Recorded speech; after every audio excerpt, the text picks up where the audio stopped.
Oh boy, scientists predict a volcanic eruption that is likely to be one of the most destructive in the history of our species. There's a 1 in 6 chance of it happening in this century, and it could seriously change the climate even more and put millions of lives in danger. Back in January 2022, the Hunga Tonga volcano erupted in the South Pacific Ocean, creating a huge explosion.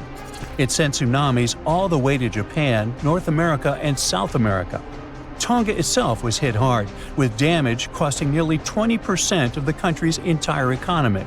Now, researchers at the Niels Bohr Institute in Copenhagen have studied ice samples from Greenland and Antarctica, and their findings are worrying, predicting potential global volcanic disaster. They say there's a real chance of a much bigger eruption, a whopping 10 to 100 times larger than Tonga's. In the past, eruptions this size used to change the climate and even cause civilizations to collapse. Despite future volcanic eruption risks, experts say the world isn't prepared at all. Michael Cassidy, a volcanologist from the University of Birmingham, warns that no sufficient effort is made to handle a disaster like this. He says that NASA and other space agencies spend billions on asteroid defense. At the same time, a volcanic supereruption is way more likely than an asteroid impact. And right now, there's no global plan for dealing with a massive eruption, even though it's likely to be far more destructive. The last magnitude 7 eruption happened in 1815 at Mount Tambora in Indonesia. Then, thousands of people lost their lives in just a few days. The disaster also disrupted weather and caused food shortages worldwide, affecting millions. That eruption was the biggest in recorded history. It blasted a massive cloud of particles into the sky. Those particles blocked sunlight, cooled the planet, and caused worldwide chaos. The year after the eruption became known as the Year Without a Summer. Temperatures plummeted, crops failed, famine spread, and a cholera pandemic broke out, leading to tens of thousands of lost lives. A shocking fact, the eruption may have even inspired Mary Shelley to write Frankenstein while stuck indoors during the unusually cold summer of 1816 in Switzerland. Now, since then, many volcanoes have erupted, but none have matched Tambora's scale. Now, over 200 years later, scientists warn that there's a new supervolcano threat. Another massive eruption could be on the way, and the world might not be ready for it. So, while scientists seriously discuss the likelihood of the next volcanic eruption, experts are calling for urgent action to prepare before it's too late.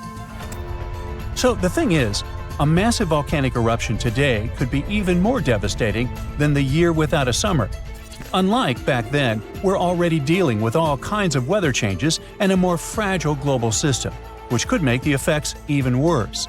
Dr. Michael Rampino, a geological scientist, warns that the world is more unstable now, and it means that a modern-day mega-eruption could have even more severe consequences. But this time, greenhouse gases from fossil fuels may make the aftermath of such an eruption even colder instead of warmer. So we're talking about volcanic activity endangering humanity.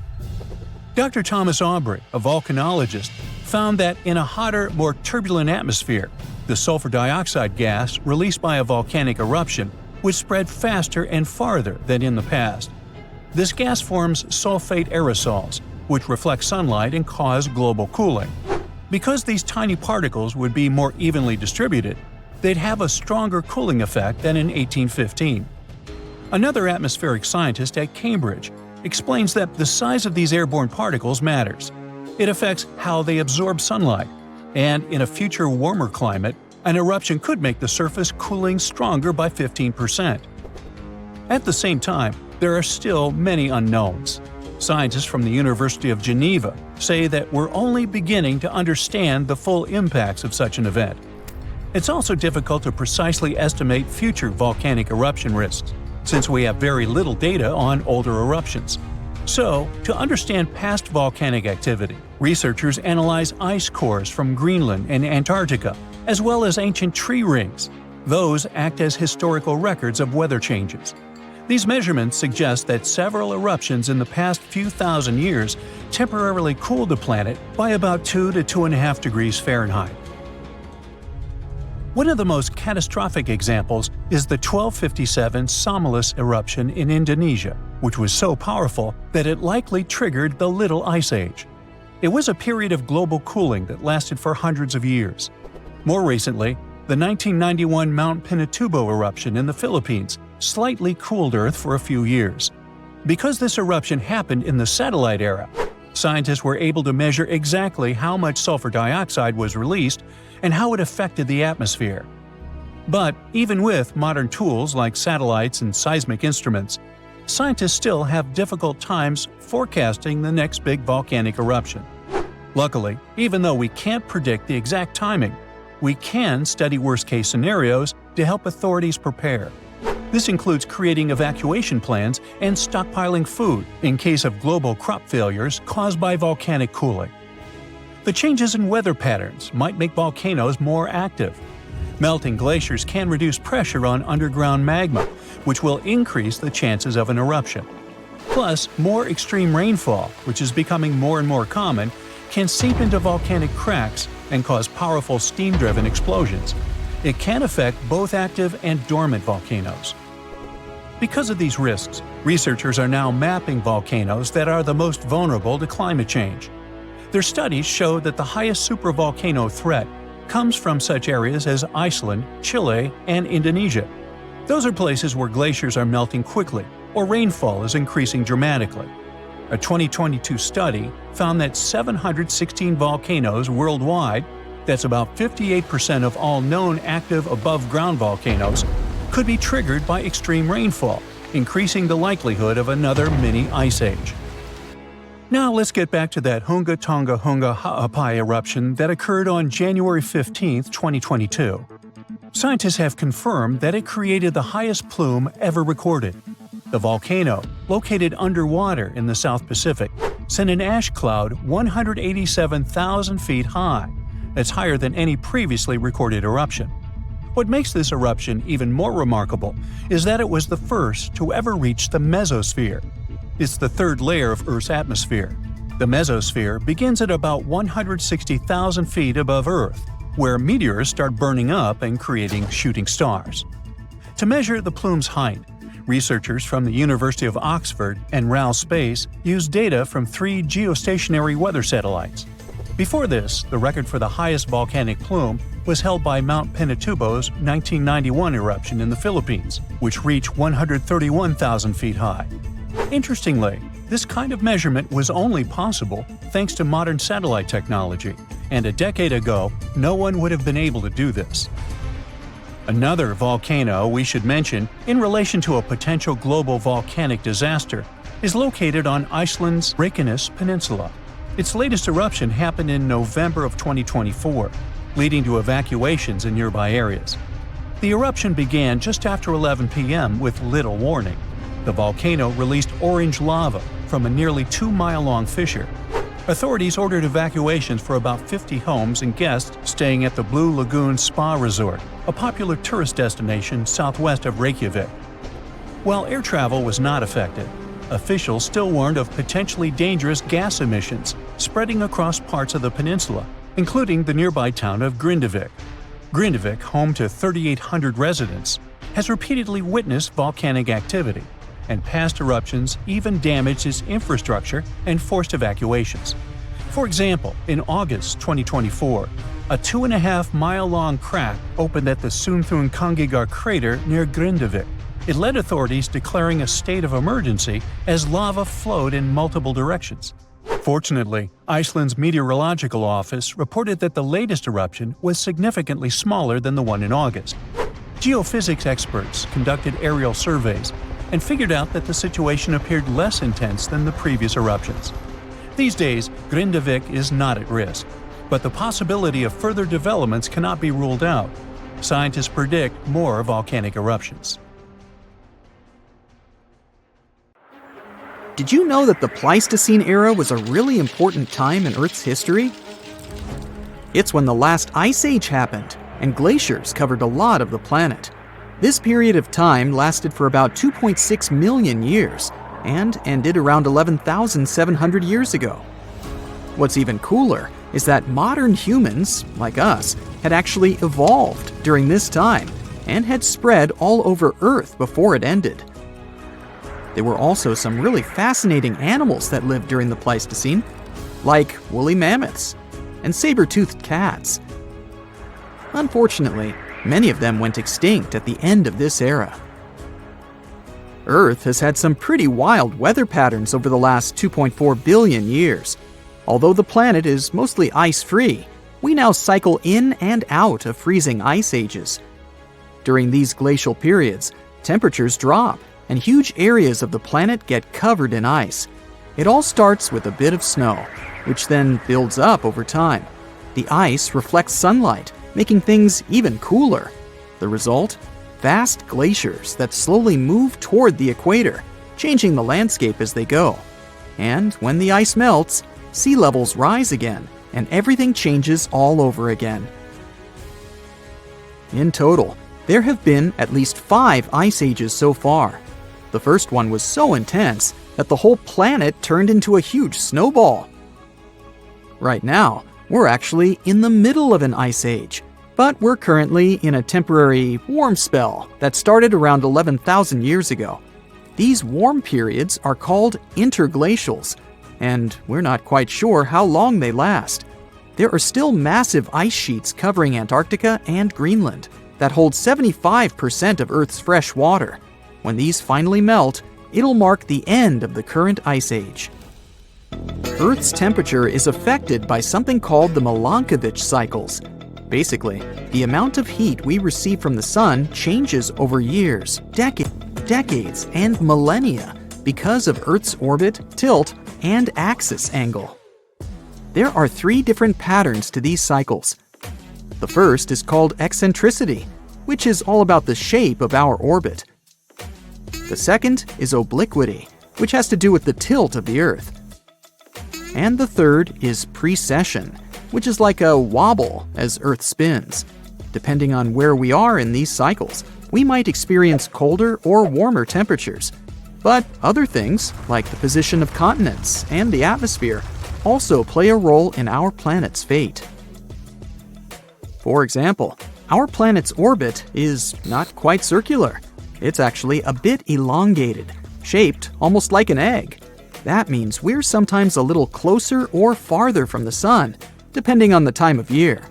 We call the point farthest away from the sun the apogee, and the closest point is the perigee. When we're at the apogee, we're moving away from the sun, but gravity eventually pulls us back toward it. This means our orbit changes a little each time, gradually shifting our position relative to the sun. Don't worry, even though the orbit changes over thousands of years, it doesn't have a big impact on our day-to-day lives. Changes in Earth's orbit can affect how much sunlight we get during the summer. This means that ice sheets in the northern hemisphere will melt less, and over time, they actually start to grow. As they grow, they reflect even more sunlight, which makes the climate even cooler and spreads the ice even farther. This process can last for a really long time, like 10,000 to 20,000 years, and eventually, it brings the planet into its next freezing season. As for the next ice age, scientists believe it might be postponed indefinitely. They've found that our human interaction with the environment, like the use of fuels, could delay the next ice age by up to 100,000 years. Earth's past ice ages were linked to the amount of solar radiation and carbon dioxide concentration in the atmosphere, and this research can even help us predict future cycles. It's amazing to think that our actions now could affect Earth's future for thousands of years to come. And while it's not really important when the next ice age begins, it's pretty cool to know that humans have the power to shape the future on a geological timescale. Ice ages have had a huge impact on our planet and human civilization. So it's fascinating to think how our actions now might change things, maybe even for the better. What did life look like on our planet during the last ice age, though? Well, North America, for instance, was home to some huge creatures. Mammoths, saber-toothed cats, giant ground sloths, and mastodons were just a few of them.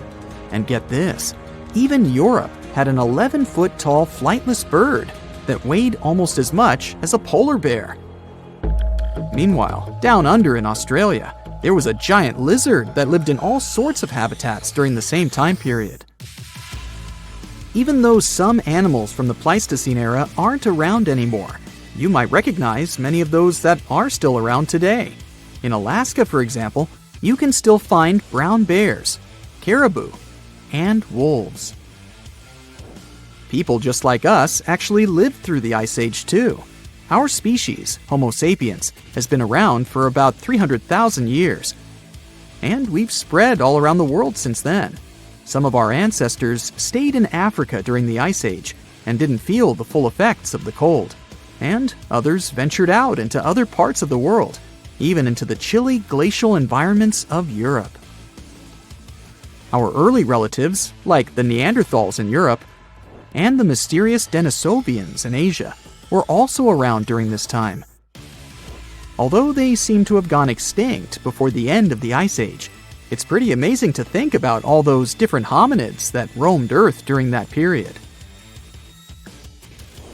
What's also fascinating is how our species managed to survive the Ice Age, while some of our cousins didn't. Some experts believe that our adaptability, social and communication skills, and the use of tools played a huge role in it. And guess what? Humans didn't just hunker down during that time. We actually moved into new areas. Fossilized footprints found at White Sands National Park in New Mexico prove that humans have been in North America since at least 23,000 years ago. That's close to the peak of the last Ice Age. While a full-blown Ice Age might still be far away, there is a possibility of a mini Ice Age coming our way. Some scientists believe that in about 10 years, we might experience a significant drop in solar activity, leading to colder temperatures in the northern hemisphere. This could result in conditions similar to the Little Ice Age in the late 17th century, when the Thames River in the UK froze over. While scientists aren't quite sure what caused that cooling, it's fascinating to think about the potential changes. We've done it before, so we know that humans will most likely survive the next real Ice Age, even if we don't manage to figure out a way to stop the next freezing era. But it would come at a high cost. All the ice that would cover most of the northern hemisphere would have to come from oceans, which would cause the sea level to drop. This could mean more land for some countries, but it would also create other problems. Sea levels going down might seem like a great thing at first, but actually, it could lead to some challenges. Having been covered with salt water for thousands of years, the new land might not be very fertile. This means it wouldn't be great for growing crops, and we'd have to find other ways to feed ourselves. Back when humans first started out, there weren't many of us, and there was plenty of food. Now, with over 7 billion people on the planet, it's a different story. We'll need to be resourceful to make sure everyone has enough food to eat. Frankenstein, unreasonably cold weather, and tons of lava. What do these things have in common? They all trace their origins back to Mount Tambora. This volcano in Indonesia had such a massive impact that the aftermath could be felt in Switzerland even a year later. And these spots are thousands of miles apart. Soon, we might be facing something similar again. Stick around, because I'm about to reveal the exact spot where the next eruption is expected to happen in 2025. Back in 1815, Mount Tambora erupted with unprecedented force, sending a colossal cloud of fine particles into the atmosphere. This cloud reflected sunlight, leading to global cooling and even the year without a summer in 1816. Temperatures plummeted, crops failed, and families worldwide faced food shortages, compounded by various health issues. Fun fact: Frankenstein appeared because of abnormally cold weather in the summer of 1816. The author got stuck indoors in Switzerland and wrote this story to pass the time. But that is the only positive aftermath. In England and Ireland, people struggled to find food. The crops were too bad that year, and this year without summer cost them lives, all because of the eruption in Indonesia. While many other volcanoes have erupted since then, none have had consequences as dramatic as Tambora. However, climate professor Marcus Stoffel from the University of Geneva believes potential serious eruptions aren't just a matter of luck, it's only a matter of time. So it's up to us. We can sit back and wait for the inevitable, or we can start preparing today. This future eruption will happen in a world that's vastly different from the one in 1815. Not only is our planet more densely populated now, but we've also experienced irreversible changes that affect our daily lives. Now, if you think volcanoes are always the bad guys, think again. They've actually played a crucial role in shaping our planet. They help with land formation, atmospheric development, and climate modulation. Just look at Yellowstone, for example. When thick lava oozed to the surface, it spread across the landscape and transformed the area forever. When volcanoes blow their tops, they release a mix of lava, ash, and gases, including carbon dioxide.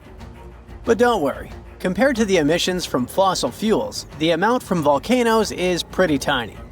What scientists are really keeping an eye on is sulfur dioxide, because it can have a big impact on our climate. When a major volcanic eruption happens, it can send sulfur dioxide soaring into the stratosphere, which is about 7 miles up in the atmosphere. Once there, it transforms into tiny aerosol particles that scatter sunlight, helping to cool the planet. This cooling effect isn't immediate though. Those particles can hang around for a couple of years and even circulate all around the globe. Nowadays, we've got special equipment to monitor sulfur dioxide emissions from space. Take Mount Pinatubo in the Philippines.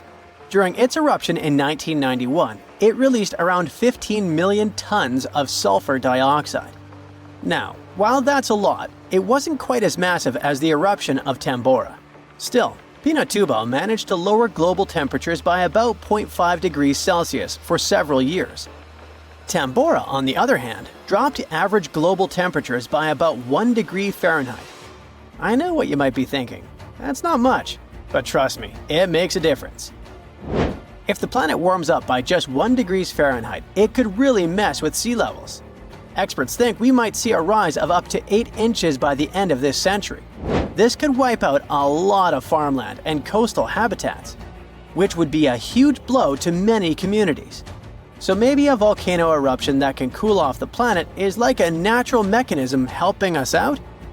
Not exactly.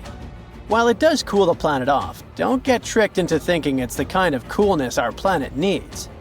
Such temperature shifts can severely mess up with the crops, like they did in 1816. There's also evidence that major eruptions can disrupt rainfall patterns, leading to drier conditions in monsoon regions across Africa and Asia. You see, the summer monsoon relies on the temperature difference between land and ocean, which can be altered by volcanic activity. Interestingly, a warmer climate may enhance the cooling effects of volcanic eruptions. Experts explain that the formation and movement of aerosol particles depend on climate conditions. As global temperatures rise, faster air circulation can lead to smaller aerosol particles, which are more effective at scattering sunlight and thereby intensifying the cooling effect. Oceans also contribute to this dynamic. A warming ocean surface creates a stratified layer, hindering the mixing of warm and cold water, which could mean that volcanic eruptions primarily cool the upper ocean layer and the atmosphere above it, according to Stoffel. Moreover, climate change may influence volcanic systems directly. The melting of ice can trigger more eruptions by reducing the pressure that allows magma to ascend more easily.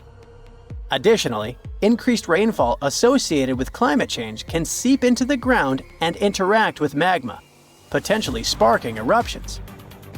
While the prospect of a cooling period due to a volcanic eruption might seem beneficial amid climate change, scientists warn that the effects could be dire. The immediate consequences could be severe.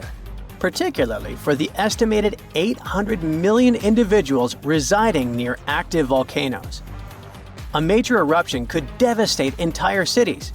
For example, Campi Flegrei, located near Naples, Italy, is showing signs of increased activity and threatens the lives of about 1 million people. Now, if you're from Oregon, beware, as experts say this state might experience volcano eruptions. Are you scared? Don't be. It's actually not as scary as it seems. Let me explain why. There are more than 80 volcanoes in Oregon, but we're not interested in a single one of them because it's an underwater volcano that is likely to erupt in 2025. Axial Seamount is the most active volcano in the Pacific Northwest, yet it remains largely unknown to the public due to its location approximately 300 miles offshore and nearly a mile beneath the ocean surface.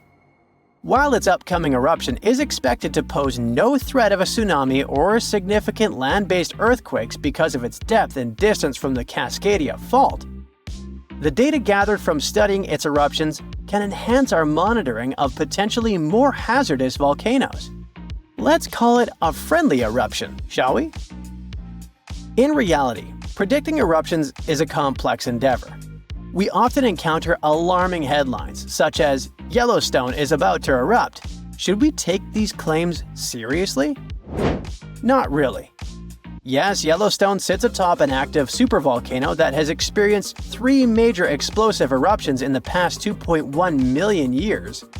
The last eruption occurred approximately 70,000 years ago, with the most significant explosion taking place around 631,000 years ago, forming the massive Yellowstone caldera.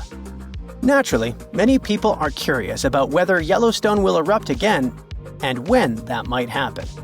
Fortunately, scientists are employing new techniques to delve into these questions. A recent study suggests that Yellowstone is unlikely to experience another major eruption anytime soon. The reason is that the magma beneath the park is divided into a network of separate chambers. While there is a substantial amount of magma present, it's not sufficiently interconnected to support an eruption. Previous studies proposed that the existence of a massive layer of magma beneath Yellowstone, but these latest findings change that notion. To gain a clearer understanding of the subterranean dynamics, researchers utilized a technique called magnetotellurics, which employs Earth's natural electromagnetic fields rather than seismic waves. Since magma is a good conductor of electricity, this method is particularly effective for mapping molten rock and comprehending underground activity in volcanically active regions. By using magnetotellurics, scientists created a detailed map of the magma under Yellowstone, enabling them to make more informed predictions about future eruptions. But what will happen if an eruption similar to Mount Tambora occurs? By and large, there will be huge climate chaos. Yeah, the best scientists are looking for the solution should it really happen, but they don't have it yet. So technically, we're not ready for the second Mount Tambora. But for now, we're pretty much safe. No major eruptions are predicted. Whew! Hey, want to take a wild trip back in time to the Jurassic or Cambrian era? Trust me, it's gonna be a wild ride. But surviving in those ancient environments would require some serious skills. At the start of the Cambrian era, the air would be as thin as at the base camp of Mount Everest, but the climate was actually pretty chill and consistent back then. However, there was one teeny tiny problem: no land plants or animals to feast on. So forget about firing up the grill for a juicy steak. Instead, you'd have to come up with creative ways to catch trilobites and other funky-looking shellfish. Good luck finding a spear without any wood or a fishing net without any plant fibers. And get ready to eat them raw, unless you can figure out how to extract oil from these creatures or burn dry seaweed. But wait, if you're looking for a more comfortable existence, you gotta travel to 100 million years ago, to the Silurian period. Here, things start to get a bit easier. The air is still thin, but there's a bit more oxygen to go around. Plus, the climate is warmer and cozier. Simple land plants have finally made their debut. Not only that, but the first bony fish also show up on the scene, so you might actually find something more palatable to munch on. Just watch out for those prehistoric millipedes and spider-like creatures that share the land with you. They might not be the best dinner companions. Yeah, it all sounds fun and feasible, but let's talk a bit more about this crazy idea of instant transportation. If you magically appeared in a different time, the first thing you'd have to worry about is the amount of oxygen in the air. Now, looking at that fancy graph up there, it's pretty clear that oxygen levels used to be super low before about 0.85 billion years ago. Like, we're talking just a few % of the atmosphere. And there wasn't even any O2 in the air until this event called the Great Oxygenation happened about 2.3 billion years ago. So if you ended up back then, surviving would totally depend on how fit you are.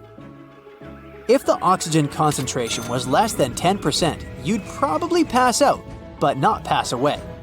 If it was just above 10%, you might be able to function, but you wouldn't exactly be living your best life.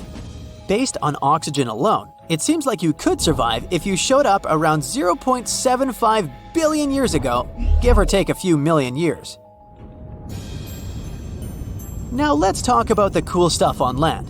The first land plants didn't show up until around 450 million years ago during the Ordovician period. Before that, there were some large algae hanging around, mostly in the range of 500 to 600 million years ago. But there wasn't a whole lot going on until those land plants came along. Other forms of life didn't start showing up on land until closer to 300 to 400 million years ago. But there was this critter, a myriapod, that lived around 428 million years ago, and it was one of the earliest land dwellers. I mean, if you lived back then, you'd have to come up with fancy recipes featuring myriapods. Not exactly mouth-watering. Don't worry if you find yourself back in time before all that land action. Around 500 to 600 million years ago, the oceans were teeming with life. There were these creatures called the Edicarian fauna, and they were some of the first well-preserved organisms. Some of them probably hung out in the shallow areas near the shore, so you might be able to get your hands on them for a meal. But remember, there weren't any land plants yet, so you'd probably have to eat them raw and with no potatoes on the side. You'd have a sort of prehistoric sashimi on your plate. Now, around 500 million years ago, things started to get really interesting in the oceans after something called the Cambrian explosion. If you ended up in the Cambrian period, you'd have all sorts of weird animals to catch in the coastal zones. Check out the fossils from the Burgess Shale for some wild ideas. Look at these brachiopods, arthropods, and even worm-like critters. But again, no woody land plants at this point, so your meals would mostly consist of raw arthropods and algae. Alrighty, let's dive into the nitty-gritty of ice ages. It's when the Earth gets super chilly for a ridiculously long time, like millions and millions of years. This causes giant ice sheets and glaciers to spread all over the place, covering massive areas of the planet's surface. Believe it or not, our planet has experienced at least 5 major ice ages. The very first one happened about 2 billion years ago and lasted for 300 million years. The most recent ice age kicked off at around 2.6 million years ago, and we're technically still in it. So, we're in the middle of an ice age, but we're not currently living in an icy wonderland. That's because we're currently in an interglacial period. During an ice age, temperatures go through ups and downs. When it's warmer, those ice sheets and glaciers start to melt, creating what we call interglacials. And when it gets colder, they expand again, which we call glacials. So right now, we're enjoying the warm interglacial period of the most recent ice age, which kicked off around 11,000 years ago. When people mention the Ice Age, they're usually talking about the last glacial period that started around 115,000 years ago and ended roughly 11,000 years ago when our current interglacial period began. During that glacial period, things were way cooler than they are now. At its peak, when ice sheets covered most of North America, the average global temperature was about 46 degrees Fahrenheit. That's a whole 11 degrees Fahrenheit cooler than today's global average temperature. That temperature difference may not seem like much, but it was enough to turn most of North America and Eurasia into ice-covered landscapes. The Earth was also a lot drier, and sea levels were way lower because most of the water was trapped in those ice sheets. We're talking vast steppes, dry, grassy plains as far as the eye can see. And let's not forget about the savannas, warm, grassy plains and deserts that were also part of the icy scene. During the Ice Age, there were some familiar critters roaming around, like brown bears, caribou, and wolves. But there were also some mega cool creatures that sadly went extinct when the Ice Age came to an end. We're talking mammoths, mastodons, saber-toothed cats, and giant ground sloths. Now, there are a bunch of theories floating around about why these magnificent beasts bit the dust. One idea is that us humans hunted them into extinction when we crossed paths with these megafauna. Our species, Homo sapiens, actually survived the Ice Age.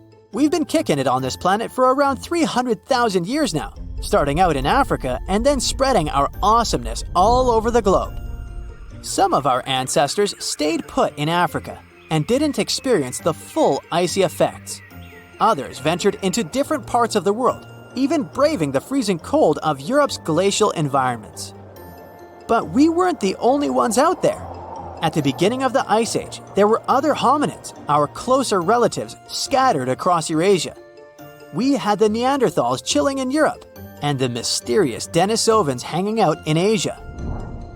Sadly, both of these groups seems to have vanished before the Ice Age wrapped up. Now, there are countless theories about how our species managed to survive the Ice Age while our hominin buddies didn't make it.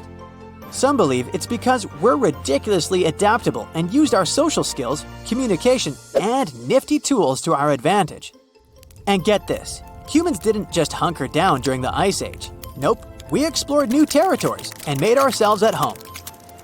For the longest time, folks thought humans didn't set foot in North America until after the ice sheets started melting. Fossilized footprints discovered at White Sands National Park in New Mexico prove that humans have been rocking it in North America for at least 23,000 years, right around the peak of the last ice age.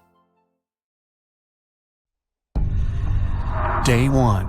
A small but powerful tremor is shaking the city of Naples, Italy. The news networks are reporting on the event.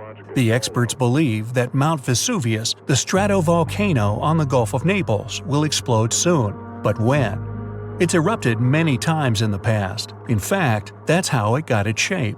It's made of multiple layers of hardened lava, pumice, and ash. Vesuvius last erupted in 1944, but a major blast happened there nearly 2,000 years ago.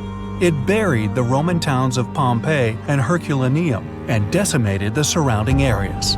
Today, 3 million people live less than 20 miles from the volcano, and 600,000 live in the danger zone. Large eruptions happen every few thousand years, usually after long periods of calm. And the trouble is, Vesuvius is long overdue for its next one. This time, though, the volcano is being watched by the Vesuvius Observatory. It has seismic stations, special GPS arrays, and satellite-based radar to help it measure ground movement. They also have special equipment to test the chemicals found in the gases coming from the volcano. All of this helps the experts work out whether it's about to go off. But will it? Right now, the magma is more than 6 miles from the surface. Things seemed safe yesterday, but now they're about to take a turn for the worse. Day 3. Another tremor comes in measuring 3 on the Richter scale. All the equipment that's installed near the volcano is now going off. The magma is pushing upwards. It's not at the surface yet, but Vesuvius is definitely restless.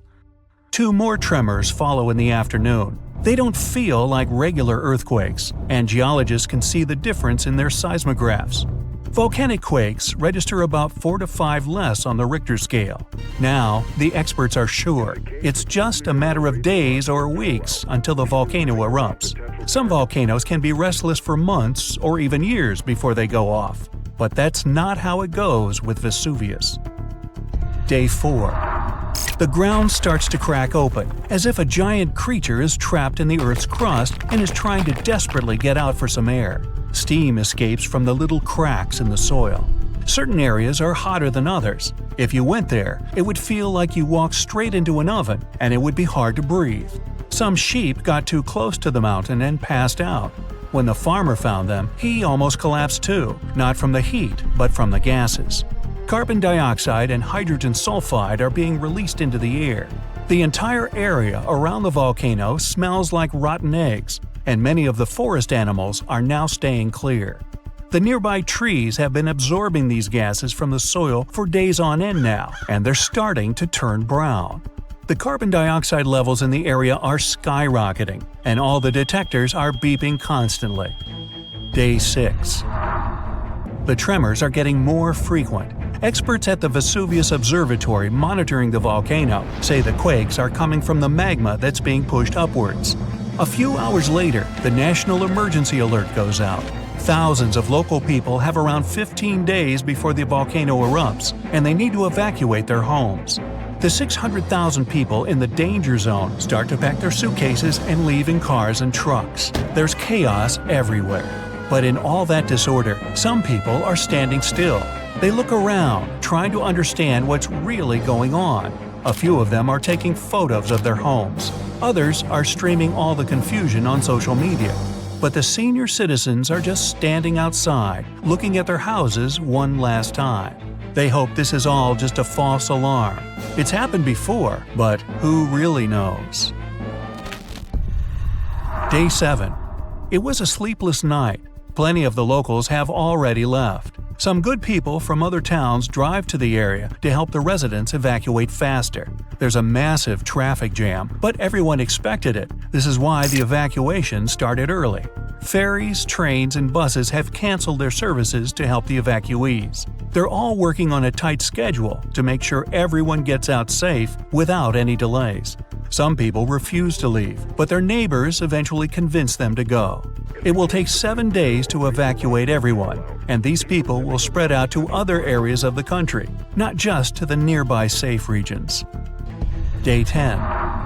More than half of the residents have now left the red zone. After the chaos, there's now silence, and it's interrupted by the eerie sounds of the tremors. Animals are being evacuated too. Many people are now trying to save as many animals from the forest as they can find. Day 16. All 25 of the towns that were at risk have now been evacuated. The red zone is empty. But the tremors are getting stronger, as the volcano is a pressure cooker ready to explode. White smoke rises from the large opening on the mountaintop and the vents on the side. The molten rock moves toward the surface, and the pressurized gases form bubbles, just like the ones you see when you boil food. Suddenly, there are some loud booms, and then an explosion. It's loud enough to be heard thousands of miles away, and the shockwave is felt throughout Italy. Volcanic rock is thrown up into the air. A thick black mushroom cloud forms and expands into the sky. The birds abandon their nests and fly away in huge flocks. The red-hot lava is now spewing out of the volcano like a fountain. As it flows downward, it obliterates everything in its path. Then there's a volcanic landslide. Part of the cone-shaped mountain falls off, and millions of tons of soil and rock break loose from the volcano's side and tumble down. The lava spreads on the slopes, and it slowly slides down into the forest and the farmlands. The plume of ash, pumice, and other kinds of rock has risen so high into the sky that people can see it from Rome. Then the tower of debris starts falling back to Earth. First comes the ash, then chunks of rock. The ash in the atmosphere is so dense that it's hard to breathe. The lava slowly spreads across the area and pulls down all the trees. All the nearby towns are shrouded in darkness and smoke. Buildings collapse, and all around there's a mixture of heated, poisonous gas and rock moving faster than a car. Other rocks and more volcanic ash fall miles away from the volcano, hitting cars and destroying roofs. The sky is completely black as the lava keeps on coming. Slowly, all the nearby towns are submerged beneath the molten rock. Some of the lava even reaches the sea. Gigantic white steam covers the shore where it falls in, and the magma turns black. Now, a weird neon blue fire appears on the slopes of Vesuvius. This is caused by burning sulfuric gases. They're escaping at high pressure from the cracks in the volcano's surface. When they come into contact with the air, they ignite. These blue flames can reach 16 feet into the air. Now, all nearby flights are canceled, and many planes have to change course to reach their destination.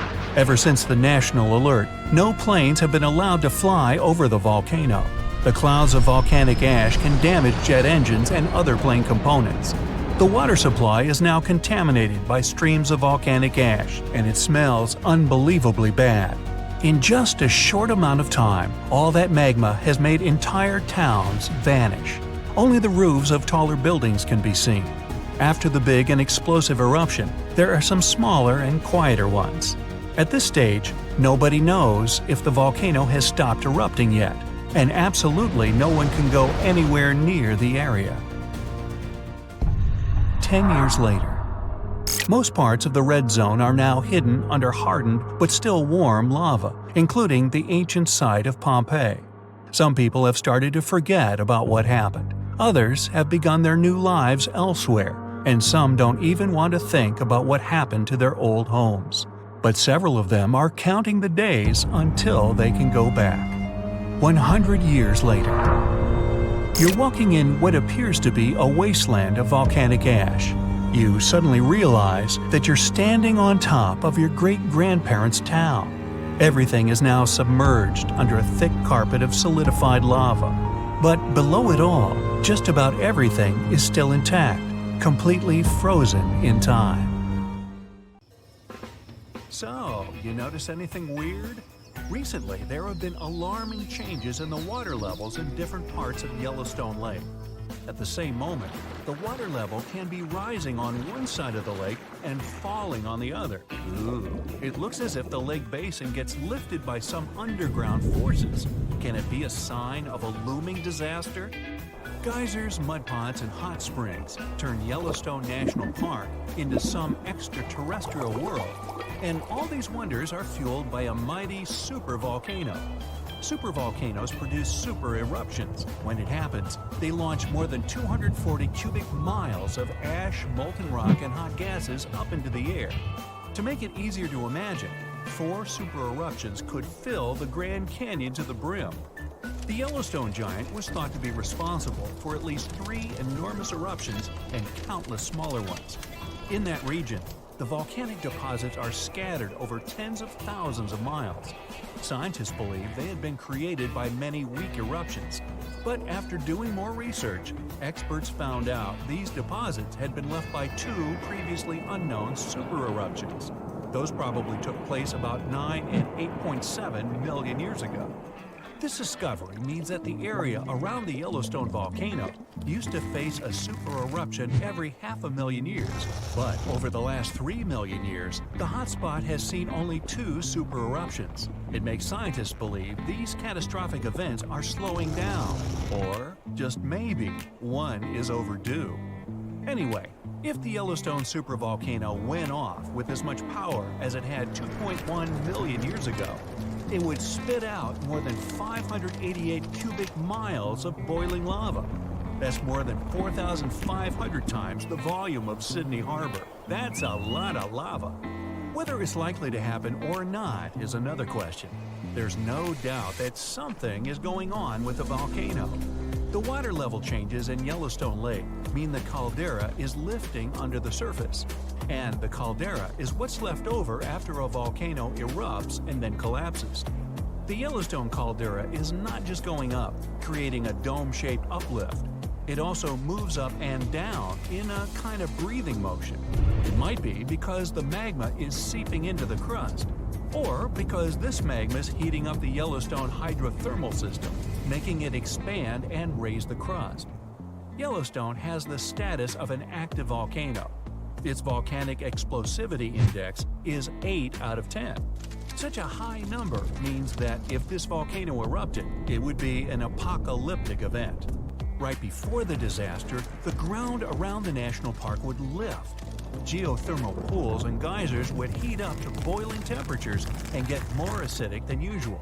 The magma would start to rise toward the surface.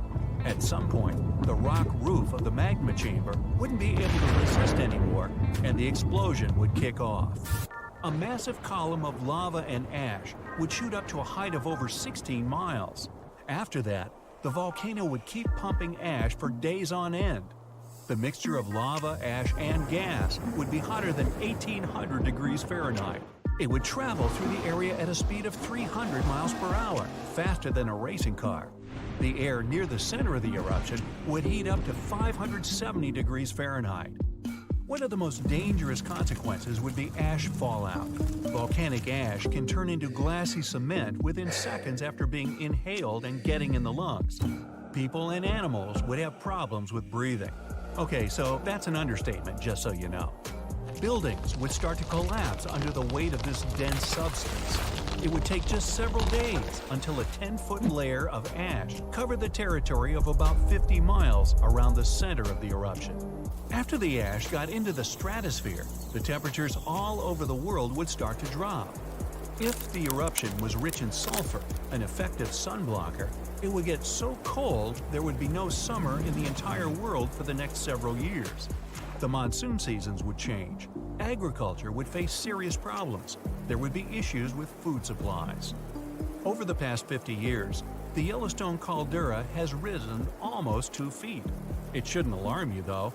Experts are sure it's a natural behavior for Yellowstone. Periods of dome-shaped uplift are followed by the caldera lowering. Scientists think the supervolcano doesn't present any danger at the moment. For an eruption to happen, the magma inside has to be at least 50% molten. With Yellowstone, this number is just 5 to 15%. The probability of the eruption is 1 in 730,000. Safe to say, it's a long shot. Even better, a recent study made the researchers believe the hotspot might be in a state of decline right now, even despite all the breathing and dome-raising activity. Still, there have been tons of discussions about what people could do to prevent the disastrous supereruption from happening. And the most popular and seemingly effective idea was to cool the Yellowstone supervolcano down. Unfortunately, there's a catch. The volcano leaks out only 70% of the heat which comes from its magma-filled chambers, but the rest of the heat stays inside. As soon as it reaches a particular threshold, the volcano erupts. If it was possible to extract at least 35% of the Yellowstone volcano's heat, the eruption could be avoided. The cooler the magma is, the thicker and stickier it gets. It stops being so fluid and doesn't try to get out to the surface anymore. After considering these facts, NASA scientists came up with a plan. They suggested drilling a 6 miles deep well and pumping down cold, pressurized water. The temperature of the water that would get back to the surface would be approximately 662 degrees Fahrenheit. This way, the heat would be gradually extracted from the volcano. And if a geothermal plant was built on the site, it would generate plenty of electric power. It would be very simple to produce, and its price would be very alluring, about 10 cents per kilowatt hour. At first glance, it was an amazing idea. But sometime later, it started to receive a lot of criticism. Imagine drilling through the Earth's crust, getting deeper and deeper, and then wham bam, you hit a hypothermal pocket. Uh-oh, get ready for a catastrophe. This can release gases that are likely to cause a series of super powerful explosions. In the worst-case scenario, it may even trigger a full-scale volcanic eruption.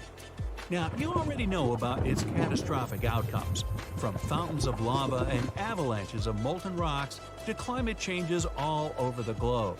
Yeah, not good. Or let's say you're drilling a well to deliver cold water to the volcano, and then you suddenly hit its magma chamber. In this case, instead of cooling the giant down, you'll make the top of the magma chamber much more fragile than it used to be. And the whole construction will be at risk of collapsing at any moment. And don't forget that your drilling may also release toxic gases. They often accumulate at the top of the reservoir with magma. Can it get any worse? Well, yes it can. The whole process would stretch for more than 16,000 years. This method is too risky to cool the volcano down as fast as people would probably want. And scientists aren't even 100% sure that when the cooling system construction is finished, the volcano will stay cold for at least another 100 years. And last but not least, the project of making the Yellowstone supervolcano a bit cooler would cost a mind-boggling $3.5 billion. A huge price for something that might not work out altogether. Oh, by the way, Yellowstone isn't the only volcano that has a lava dome that's lifting at the moment.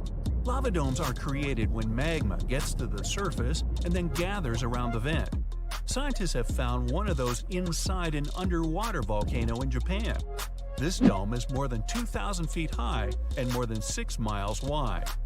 Even though the Japanese supervolcano seems to be sleeping, experts don't let their guard down. A volcanic system can go from being calm and docile to teetering on the edge of an eruption in the blink of an eye. Another massive dome is growing in the central Andes, on top of the planet's largest active magma store.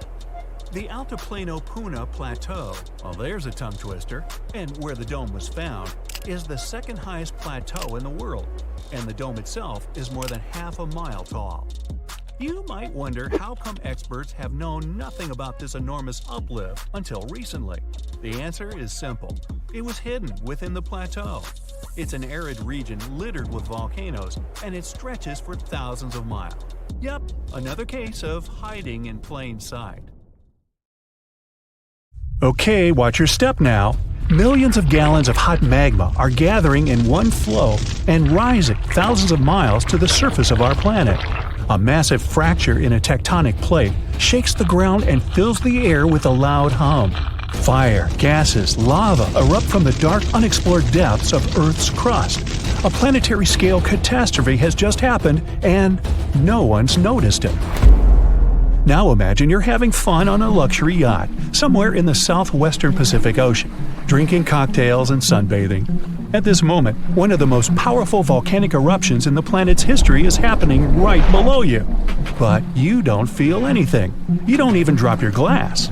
Yeah, you can hear a strange sound coming from the ocean depths. You see foaming water and pieces of pumice floating up to the surface. But it doesn't bother you much. So how did it happen that we missed such a powerful eruption in 2012? Why did scientists find out about it only a few years later? The answer is simple: water. An eruption of an ordinary volcano is a huge disaster. There are incandescent liquid metals and molten rock containing almost the entire periodic table inside our planet. All of this soup is called magma, and it's constantly boiling inside the subsoil of our world. This hot substance is lighter than the surrounding crust, so it always rises. Fortunately, the planet's surface is strong enough and doesn't allow magma to splash out. But sometimes this protection fails. The upper part of Earth is covered with connected parts, tectonic plates. These plates collide with each other and then move apart. Imagine a big moving mosaic puzzle where all its parts are tectonic plates. And when a small part of this puzzle gets separated from another, magma immediately comes up. These unstable fault sites with leaking magma are called volcanoes. And when they erupt, it gets hot. Lava flows out of the vent and burns all the vegetation around. This is accompanied by earthquakes and thick black smoke. If a volcano spits out magma too high, it falls back to the surface in the form of fire rain. But the worst thing here is ash. It's not that ash that's left in your grill after a good barbecue, no. Volcanic ash consists of solid particles harmful to any organism. These particles are not burnt wood, but various chemical elements. Volcanic ash is sharp, dense, and tangible. It can block sunlight, cover and destroy all plants, settle in your lungs. If you get too close to an erupting volcano, well, you better have a fireproof suit, oxygen tanks, a gas mask, and an underground shelter. Then you might survive, but there's no guarantee. At the same time, if an eruption occurs underwater, you don't need to worry about it. Of course, if you're not a marine biologist studying coral reefs nearby, or if you don't travel past that area in a submarine. In that case, boy, you're in trouble. When an underwater volcano erupts, this shakes a colossal area, heats the water, destroys the seabed. But almost nothing happens at the surface. The enormous pressure of millions of gallons of water suppresses the destructive power of the volcano. Molten rocks shooting out of Earth's crust get pressed against the seabed. Yeah, a submarine swimming by would be thrown off course and might collide with solidified lava. Fortunately, no such cases have ever been recorded, but it can easily become a reality because underwater eruptions happen pretty often. More than 70% of all volcanic activity occurs underwater, and almost no one notices it. In most cases, these volcanoes immediately fall asleep after they erupt and never wake up again. But in 2012, something happened, and scientists couldn't ignore it. Big pieces of pumice, the size of a van, began floating up in the southeastern Pacific Ocean. These rocks covered about 154 square miles. There were thousands of them. They looked like a group of unknown floating mini-islands. Volcanic stones were scattered in the ocean over the area twice as large as New Zealand. Scientists determined the full scale of the disaster with the help of deep-sea sonar devices. They studied the seabed at a depth of 4,000 feet for a long time and found 14 craters from which magma had flowed during the eruption. The seabed was covered with frozen lava flows and tons of ash. The researchers found that more than a third of the erupted volcanic material surfaced and was scattered all over the place. The rest remained at the bottom. This wiped out all marine life in the area. It seemed that this eruption was one of the largest in the entire history of observations. But in 2019, researchers discovered something even more significant. That was an underwater volcano 3 times higher than the Eiffel Tower. According to scientists' calculations, it ejected between 30 and 1,000 times more molten rock than the previous volcano. This monster had been feeding from the world's deepest magma reservoir we know about. Seismic activity here was so devastating that it destroyed everything around. Fortunately, not for long. After any eruption, life reappears like a phoenix rises from the ashes. And it's not just a figure of speech. Volcanic ash and lava around the volcano contain many useful mineral elements. All of them nourish the soil and help microorganisms develop on land and in the water. For this reason, there's usually so much vegetation, flowers, and trees around volcanoes. And underwater volcanoes can eventually form islands. This is a long process that ends with the appearance of a massive piece of land above the water surface. To understand how this happens, you need to go back millions of years. So, let's go. See this underwater volcano? There are sea dinosaurs, giant sharks, and ancient fish swimming around. Now, the seabed starts shaking. The volcano releases tons of magma and ash. The water pressure immediately pushes all this stuff back to the bottom. The eruption can continue for a long time. The released magma raises the seabed. After hundreds, maybe 1,000 years, a new eruption begins. New magma flows create a new layer above the previous one. Over millions of years, layer by layer, the volcano is growing. It's slowly rising, thanks to constant eruptions. Of course, with time, some volcanoes go dormant, but this one continues to erupt. And then, one day, the volcanic rock reaches the surface and an island emerges. After many more years, the volcano can fall asleep. After this, life is likely to appear on the island. Grass, flowers, trees, animals. The area that was once ruined seabed is swarming with life now. Volcanic islands have unique ecosystems because they develop separately from all the continents. Observing such islands helps scientists understand how life on Earth evolves. New species of birds, animals, insects can live on these chunks of land. Hundreds of islands around the world appeared thanks to eruptions of underwater volcanoes. You can find them in Hawaii, Indonesia, Iceland. Many of them are inhabited by people who build villages and towns there. There were cases when a volcano erupted when people literally lived on top of it. That's what happened on the small island of Aogashima, located to the south of Tokyo. People built a beautiful town right in the crater of an active volcano. And in May 1785, an eruption began.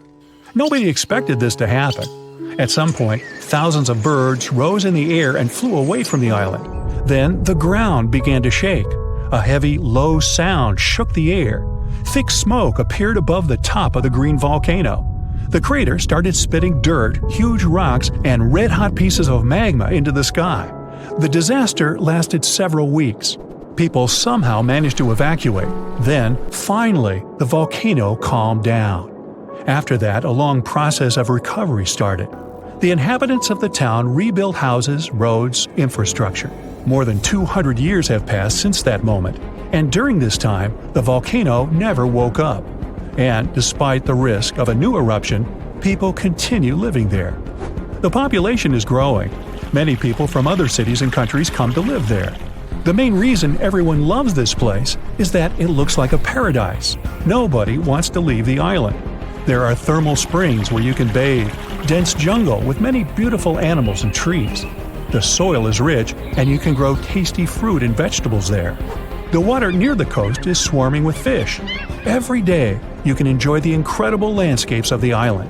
Seismological services constantly monitor the situation and watch the volcano's activity, listening for a rumble that may someday come again. Massive tsunamis, destructive tornadoes, giant meteorites, devastating earthquakes. Ooh, better have insurance. But all these are minor natural disasters compared with the eruption of a volcano. Some volcanoes can destroy a city, as it was with Pompeii, or some islands in the Pacific Ocean. But there's a dangerous type of eruption that can destroy all life on the planet. This type is called flood basalt. But first of all, let's figure out what a volcano is. Rivers of hot liquid metals and incandescent rocks flow deep inside our planet. And the deeper it gets, the hotter they are. The source of this hot mass is the mantle, which is the middle layer of Earth, located between the core and the crust. These fiery streams are called magma, and it flows everywhere. But we don't feel its heat because of the thick layer of our planet's crust. Magma is lighter than the crust, so it always tries to break out to the surface. And in some places, it succeeds. At the junctions of tectonic plates, it splashes out when one plate moves under a thicker one. When magma reaches the surface, it becomes lava. This substance burns the ground around and cools down quickly. It hardens and forms a new layer of rock. The following splash of magma falls on the top of this layer. Thus, a mountain appears layer by layer over millions of years.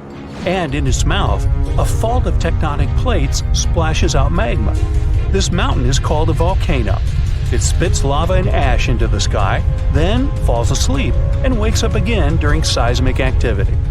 Now imagine that several giant volcanoes begin to splash out an infinite amount of magma. It just doesn't end and covers an entire continent. This is a flood basalt, and one day it did happen. About 252 million years ago, in the northern part of our planet, a lot of magma accumulated under Earth's crust. Trillions of tons of hot rock were concentrated in one place on a gigantic territory. And gradually, all this fiery energy began to seep out of the ground. Hot gas started to come out in different places in this territory.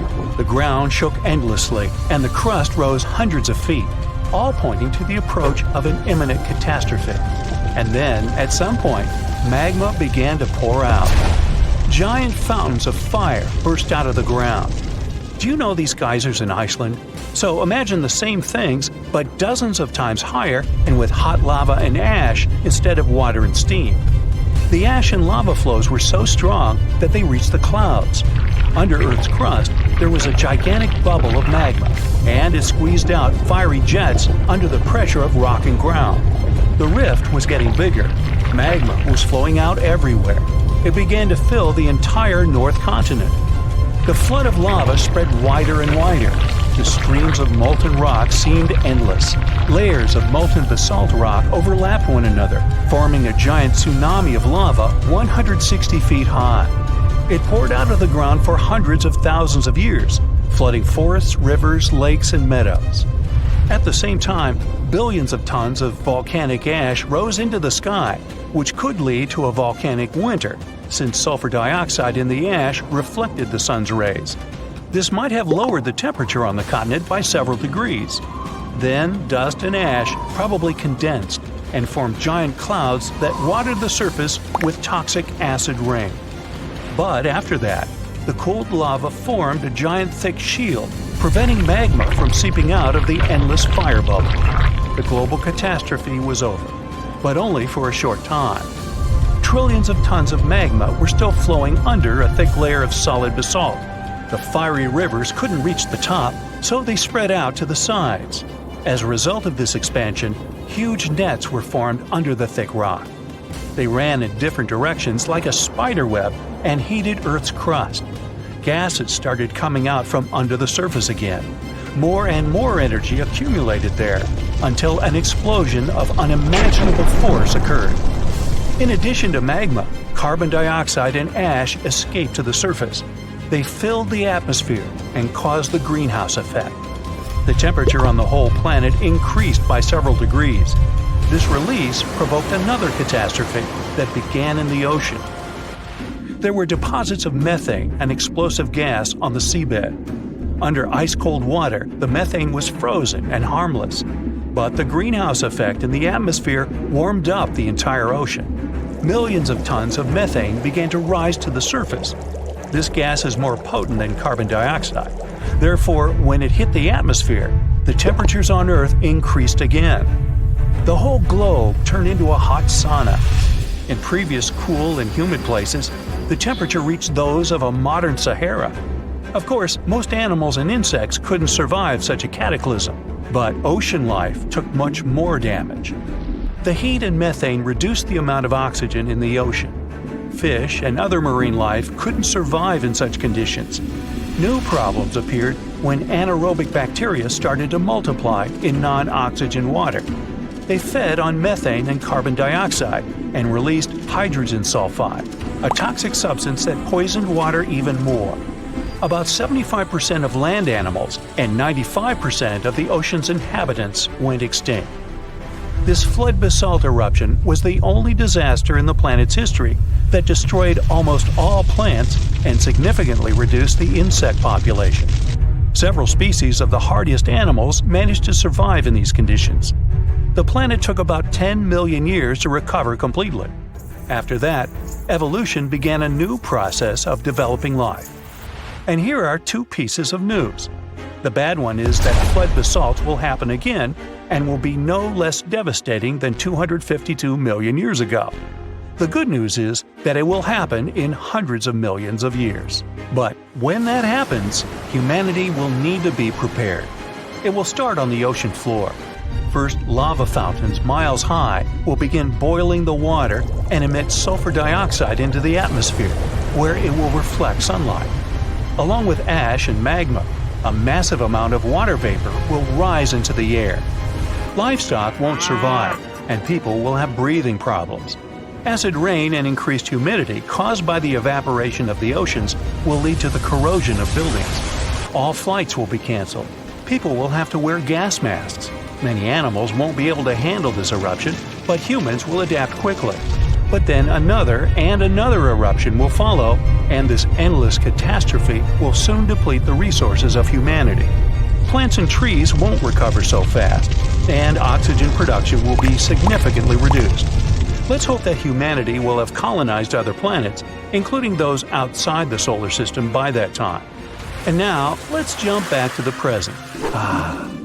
About 70% of the seismic activity associated with volcanoes occurs underwater. So let's see how ordinary volcanoes on the ocean floor work. Water, as well as land, rests on tectonic plates. Therefore, if their structure is broken at the joints, magma seeps through them. But unlike terrestrial volcanoes, lava here doesn't spread in different directions, burning everything it meets. It solidifies under the pressure of cold water. Underwater volcanoes can erupt for a long time with breaks in between. Magma covers the seabed. After another 100 or 1,000 years, a new eruption begins and a new layer of rock forms over the previous one. Over millions of years, layer by layer, magma is rising. And then, one day, a volcano rises out of the water. Magma splashes out of it and increases its height. And now we have a large volcanic island. Then the volcano falls asleep and life appears on the newly formed piece of land. Magma flows from the planet's mantle, filled with various chemical elements. This hot mix saturates the soil with useful substances and thus promotes the growth of plants and trees. Then birds and other animals arrive there, and the volcanic island turns into a paradise. Then humans arrive and pave over paradise to put up a parking lot and a franchise burger joint. So, you might have heard that Yellowstone National Park is sitting on top of a giant supervolcano. That's the reason why the area can boast powerful geysers and hot springs. But it also means that underneath Yellowstone there is an enormous magma chamber. In 2015, researchers from the University of Utah found out that this chamber was much bigger than everyone had previously thought. They even found one more reservoir with magma under the top one. Apparently, the more spacious the chambers are, the more magma they contain. Together, the two reservoirs store a glob of magma that could easily fill the Grand Canyon not once, but 11 times. But you know the most worrying thing about the magma chambers?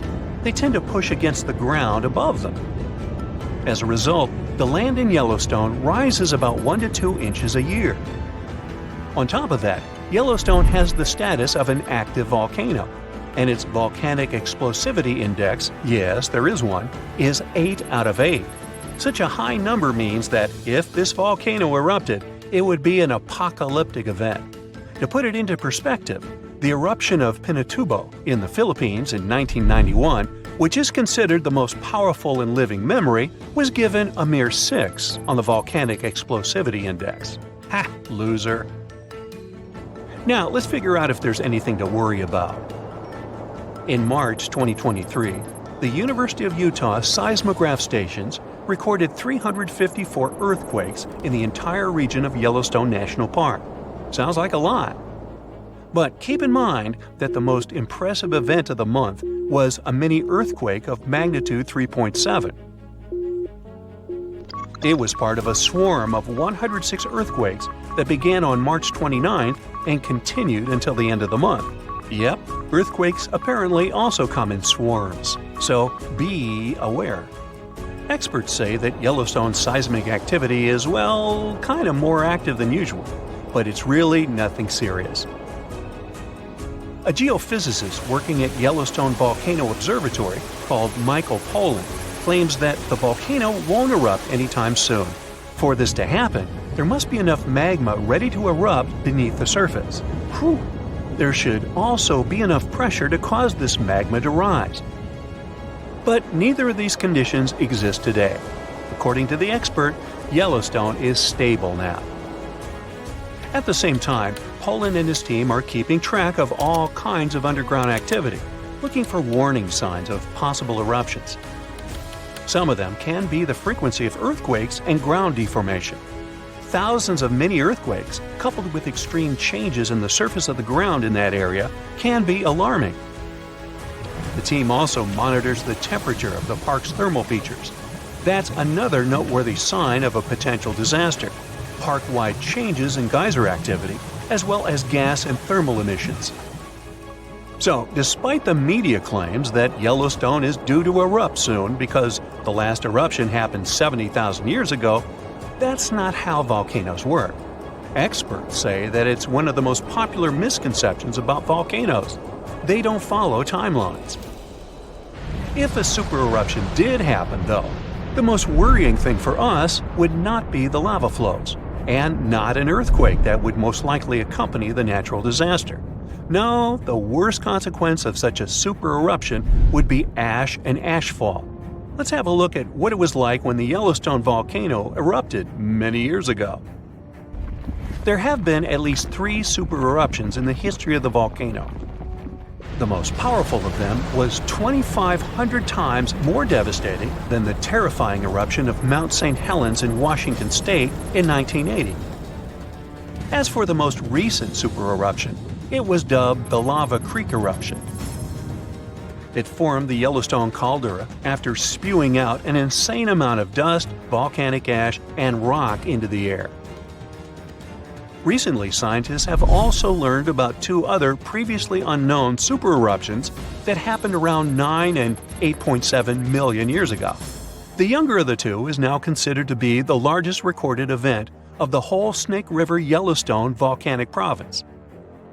Anyway, let's have a look at what was going on all those millions of years ago. Because I wasn't around then, so we're all assuming this stuff based on evidence. The first signs of the disaster appeared long before the catastrophe broke out. For thousands of years, the heat had been welling up from within the planet's insides. It had been melting rock beneath the planet's crust and leaving behind huge chambers. They were filled with a pressurized mixture of semi-solid rock, magma, water vapor, and different gases, including carbon dioxide. all this scorching underground soup was expanding since more and more magma arrived with time. The land over the volcanic system was rising upward almost unnoticeably. A year before the supereruption, Yellowstone gave a warning, a burp maybe, but that long ago there was no one who could interpret these signals. Plus, those alarming processes were mostly going on underground. For example, decompression releases gas bubbles. While bursting, such bubbles can often power particular kinds of eruptions. Months before the eruption, small-scale earthquakes became more frequent and more intense. The ground in many spots all over the supervolcano got hotter than it used to be. Surface lakes and groundwater also became warmer. If people had been around at that time, they would have noticed unusual steam fogging in that area. Not long before the eruption started, the growing pressure pushed the ground over the magma chamber up. This created a dome-shaped uplift. Narrow cracks started to open along the edges of this dome. Imagine opening a bottle of soda after you've shaken it. Something like that was happening near the volcano. Think Mentos and Diet Coke. The pressure was released through the fractures when gases were bursting out from under the surface. So right before the disaster, the ground around the Yellowstone volcano lifted. Geothermal pools and geysers heated up to boiling temperatures and got more acidic than usual. The magma started to rise toward the surface. At one point, the rock roof of the magma chamber couldn't resist anymore, and the eruption kicked off. Small but constant tremors began to move the ground days before the catastrophe. But the real shaking didn't start until several minutes before the eruption. With a deafening roar, a massive column of lava and ash hurled up into the air. Within several minutes, a pyroclastic flow rushed across the area at a hurricane-force speed. Such a flow is a liquid mixture of half-solid lava pieces, volcanic ash, and hot, expanding gases. It looked like an extremely hot, toxic snow avalanche. With a temperature of about 1,300 degrees, it was burning everything in its path.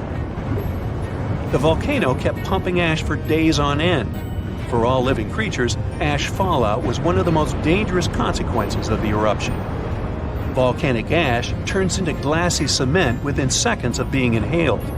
Most animals didn't have a chance to survive. Even thick trees started to collapse under the weight of this dense substance. It only took a couple of days until a thick layer of ash covered huge territories. After the ash got into the stratosphere, the temperatures all over the world started to drop. The eruption was rich in sulfur, which is an effective sunblocker. That's why it soon got so cold that there was no summer in the whole world for the next several years. Animals couldn't find food and clean water. This natural disaster, called the Gray's Landing supereruption, was colossal. That's how researchers described it in their recent studies. It affected a huge territory. The streams of lava enameled an area as large as New Jersey in scorching hot volcanic glass. It instantly sterilized the land surface, wiping out all the plant life that had been thriving there before. Now, if such an eruption were to happen these days, it would cover Colorado, Utah, and Wyoming with almost 3 feet of toxic volcanic ash. Many regions would be plunged into darkness. Even the coast, where most Americans live, would experience problems with the spread of the ash cloud. It would destroy crops and contaminate pastures, ruin power lines and electrical transformers. Well, so I'm sure you'll agree with me, it's a good thing that such a disaster isn't expected to occur anytime soon. Hey, we got enough other stuff on our plate. At the end of December 2021, an underwater volcano with a rather exotic name, Hunga Tonga, woke up after several years of sleeping. It did that with so much energy and strength that people heard the eruption from over 100 miles away. Then it went back to sleep. But a couple of weeks later, it woke up again with a force 7 times greater than the first time. It broke the island above it in 2 parts. The lightning storm that started because of the eruption was the most intense in recorded history. The sound waves from the eruption traveled around the planet several times. Someone even heard a loud boom from it in Alaska. and it started the first known mega tsunami since ancient times. This tsunami took the lives of 2 people as far as Peru and caused trouble for 2 fishermen in California. But that's not all.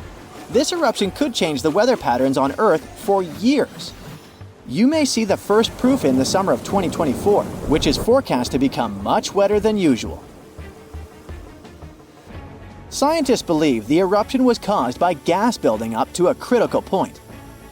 Different minerals, including anhydrite quartz and sulfides, were building up for several months until they blocked the flow paths and sealed the gas within Hunga Tonga.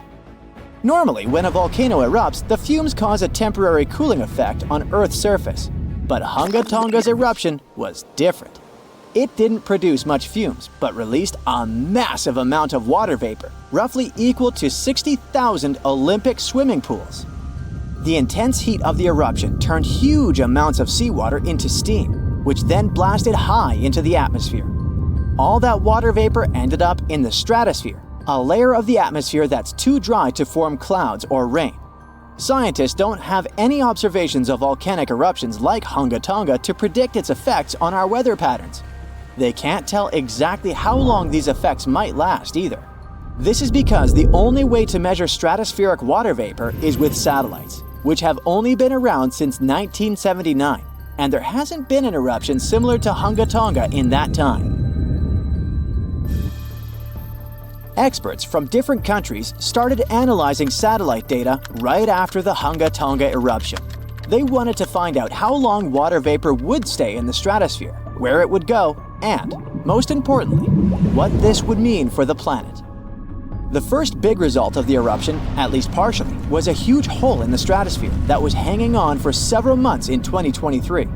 By the time it appeared, the water vapor had reached the polar stratosphere over Antarctica. In the following years, there wouldn't be enough water vapor left to enlarge this hole. It looks like Hunga Tonga will have just a minimal effect on global average temperatures.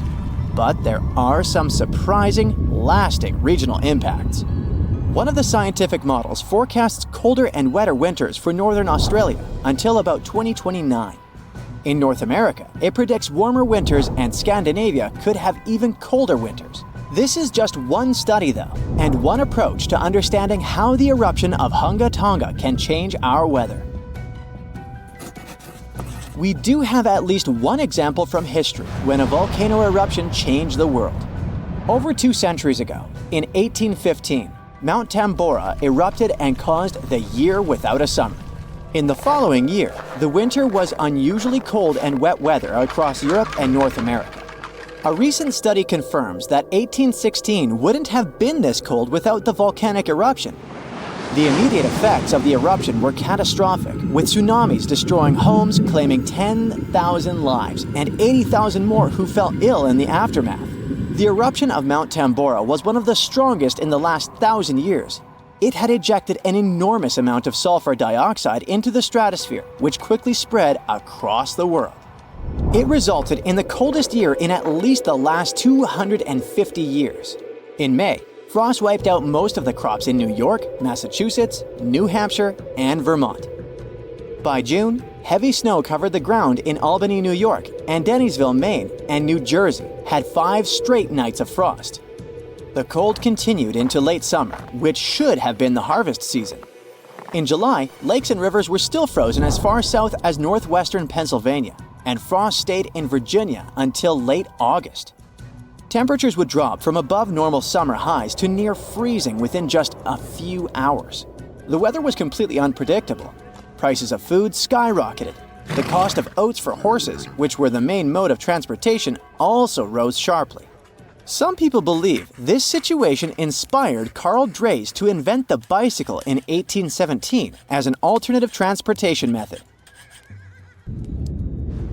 Tambora changed weather patterns completely for not just 1, but 3 years. The whole planet got colder, and as crops failed, probably at least 1 million people starved. Scientists don't have solid evidence of volcano eruptions that have taken more lives than Tambora. But the Krakatoa eruption in Indonesia in 1883 is far more famous than Tambora because information about it spread worldwide via telegrams and photos. Its final blast was the loudest recorded sound in history, and people could hear it on 10% of the entire Earth's surface. The eruption started a tsunami with waves about half as tall as the Statue of Liberty. Still, it was less powerful than Tambora's eruption. The island that once hosted Krakatoa disappeared in the eruption, but new eruptions began less than 50 years later and created the Child of Krakatau cone in the center of the caldera of the old eruption. The new volcano still comes to life from time to time. Mount Vesuvius' eruption, which took down Pompeii, is one of the most well-known volcanic disasters in history.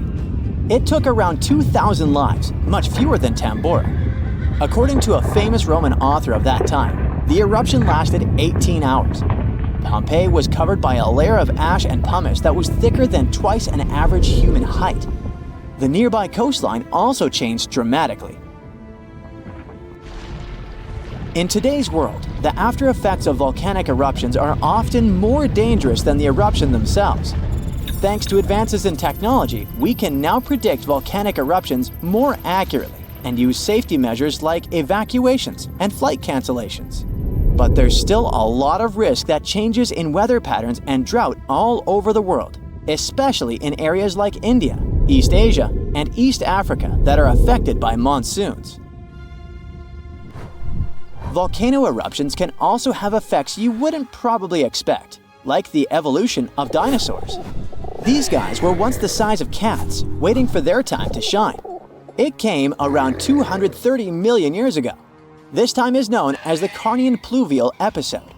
Before it, Pangaea was a dry and arid supercontinent. But then, there were 4 major volcanic events that pumped huge amounts of carbon dioxide into the atmosphere. Global temperatures and humidity spiked because of it. These massive eruptions most likely happened because of the Wrangellia Large Igneous Province eruption in what is now British Columbia and Alaska. This prolonged volcanic activity created the right conditions for dinosaurs to blossom and diversify, and also for the rise of other groups, like modern conifers, ferns, crocodiles, turtles, insects, and early mammals. With higher temperatures and more rainfall, terrestrial plants have evolved, and humidity-loving ones have become dominant. Without those changes in the world, we could have a completely different natural history. There's some solid proof that volcanic activity has really changed the weather patterns back then. Scientists have found layers in the Earth's core that show different types of carbon. It means there were 4 massive releases of carbon dioxide into the atmosphere. The data on mercury and carbon together shows that the spike in mercury levels was thanks to a major volcanic event that affected the global carbon cycle and not just local eruptions.